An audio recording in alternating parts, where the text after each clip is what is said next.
다른 분들이 마지막 고3 때 기도 좀 많이 다니시잖아요. 뭐 절에 100일 기도, 뭐 교회 가서 기도하시는데 합격 기도 하시는데 저는 합격 기도는 하지 않았고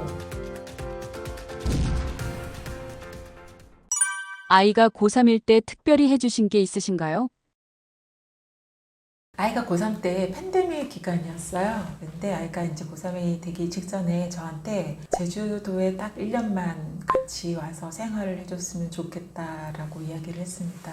이제 그 당시 혼자 좀 고군분투했던 것도 있고 심리적으로 좀 스트레스도 많았고 그랬던 것 같아요. 그래서 엄마가 있으면 좀 좋겠다. 다른 집 같은 경우는 엄마와 이제 아이 친구들이 같이 손잡고 막 달리는 것 같은데 자기는 혼자 해내기가 좀 힘든 것 같다 이런 말을 했어요. 그리고 또 하나는 나중에 자기가 결국 미국으로 가고 싶은데 그러고 나면은 이 같이 있은 세월이 너무 짧아서 좀 후회할 것 같다라는 이야기를 했습니다. 근데 그때 저는 일을 하고 있으니까 제주에 갈 수가 없었거든요. 근데 제가 이제 어릴 때부터 얘한테 해줬던 말이 있는데 네가 진심으로 원하는 게 있으면 그때는 불효자가 되라 라고 했어요. 그러니까 부모 입장이나 이런 걸 고려해서 우리 엄마는 이러니까 우리 집은 돈이 이만큼밖에 없으니까 이런 생각을 하고 미리 알아서 말을 안 하지 말고 그냥 그런 거 저런 거 다 빼고 엄마 나 이거 하고 싶어 라고 일단 말을 하면 같이 의논을 해서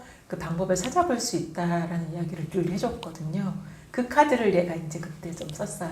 엄마 이제 내려왔으면 좋겠어 라고 했는데 사실은 뭐 좋은 것도 아닌데 이 아이는 지금까지 엄마가 일하는 걸 너무너무 자랑스러워했거든요. 그런데도 와달라고 말하는 거 보면 진짜 간절했구나라는 생각이 들어서 방법을 좀 찾아보기로 했습니다. 그래서 어떻게 하면 갈 수 있지라고 찾아보니까 너무 이제 복잡한 거예요. 이게 처리해야 될 문제가 많아서 그래서 일단 결정부터 내리고 간다라고 결정을 내리고 급하게 이제 살 집도 구하고 그 다음에 일도 정리를 하는데 그때 저는 코로나19가 저희 가족에게는 되게 좀 많은 기회를 준 게 그때 좀 재택근무가 잦았어요. 걸핏하면 봉쇄가 되고 집에 가서 일을 하고 그 다음에 모여서 회의를 할 수가 없었기 때문에 줌으로 화상회의를 참 많이 했거든요. 그러다 보니까 이제 고객사하고 이야기를 할 때 제가 일주일에 며칠은 제주도에 가고 며칠은 서울에 오는데 제주도에 있을 때는 재택을 하고 필요하면은 줌으로 미팅을 하고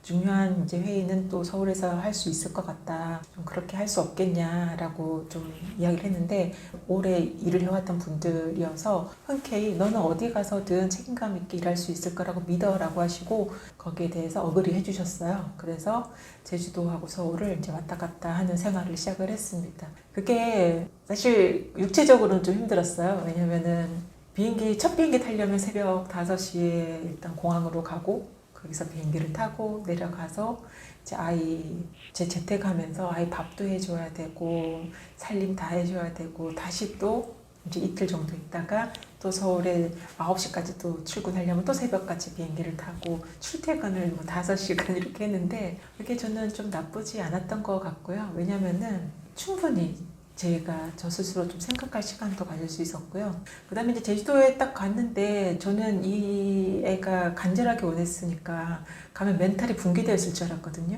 일주일 만에 멀쩡해지는 거예요. 그래서 이게 엄마랑 같은 공간에 잠깐이라도 있는 게 이렇게 아이한테 큰 도움이 되나? 이 기간 동안 해줄 게 없었어요. 공부는 혼자 하는 거니까. 그래서 뭘 하면 좋을까라고 하다가 딱 2가지를 해주자. 하나는 얘가 유치원 때 저한테 엄마가 나도 다른 집 엄마처럼 엄마가 마중을 좀 와줬으면 좋겠다라는 말을 한 적이 있었어요. 유치원에 셔틀버스가 딱 내리면 다른 집 엄마가 이렇게 기다리고 있다가 손잡고 들어가는데 자기는 그런 적이 한 번도 없으니까 그래서 이제 고3 중간에 현관문을 딱 열고 들어오면은 2손을 번뜩 들고 우리 아들 왔어 하고 한번 딱 안아주고 그거를 1년 동안 해줬고요. 이제 2번째는 제가 또 밥을 해준 적이 없어요. 너무 이제 늦게 오고 주말 되면 힘드니까 사 먹거나 남편이 또 대신 해주기도 하고 이래서 밥을 제대로 해준 적이 없었는데 거기 있는 동안은 엄마가 해주는 집밥을 좀 먹여보고 싶어서 하루 한 끼를 되게 예쁘게 차려줬어요. 요리를 하다 줄 몰랐는데 그것도 좀 공부하고 해서 플레이팅까지 해서 집에 오면은 이제 식사할 때 마치 레스토랑에 온 것 같은 기분 그렇게 해서 그 2가지만 끝까지 해주면서 그 마지막에 해준 엄마 노릇은 진짜 엄마 해줘가지고 좋은 추억이 됐어요, 저도. 입시를 앞둔 아이에게 엄마가 해줘야 할 것은 뭐라고 생각하시나요?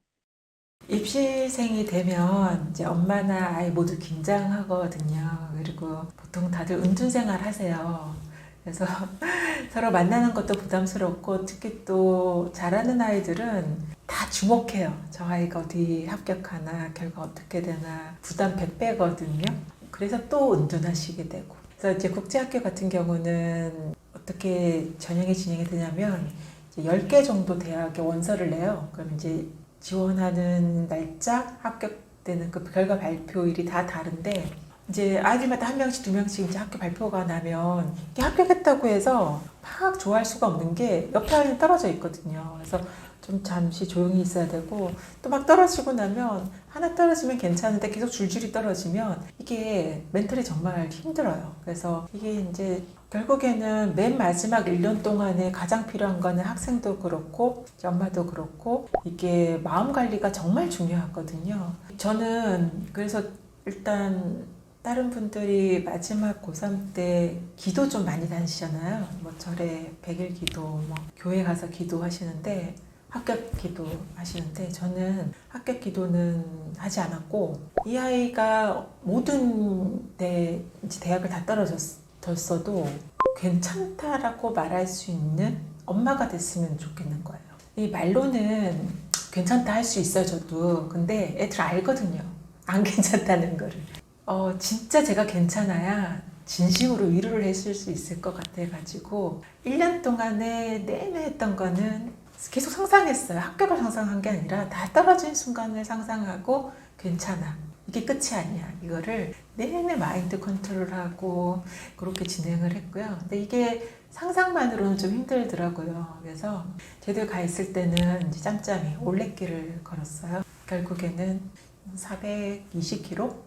전체 완주를 했거든요. 그냥 산 보고 바다 보고 이렇게 계속 걷다 보니까 이게 마음이 비워졌어요. 비워지고 이게 진짜 괜찮구나. 막 자연이 위로해 주는 것 같았어요. 나 괜찮을 수 있어. 그리고 이제 서울에 올 때는 서울도 둘레길을 다 돌았어요. 그래서 전체 몇백 킬로를 돌면서 나는 다 떨어져도 진심으로 괜찮은 사람이야. 그리고 나는 위로해 줄 수 있어. 이렇게 마음을 좀 다스렸고요. 그리고 이제 사실은 이거 말고 또 제가 일을 해서 좋은 점은 뭐냐면, 일하다 보면 너무 바쁘니까 이게 나쁜 기운이 있어도 이게 막 오래 머물 수가 없어요. 당장 눈앞에 닥친 일을 해야 되니까. 그러다 보니까 일에 집중하고 하니까 시간은 금방금방 가고 결과는 나왔고 그랬고요. 계속 생각했던 거는 이제 엄마는 아이를 위로를 해줘야 되는 사람이지 위로받을 사람이 아니다. 정말 엄마는 마음을 비우고 합격을 기원하기보다는 떨어졌을 때 담담할 수 있는 그런 엄마가 되기를 그렇게 소망했던 것 같아요. 그게 좀 조언을 드리고 싶은 부분이기도 하고요.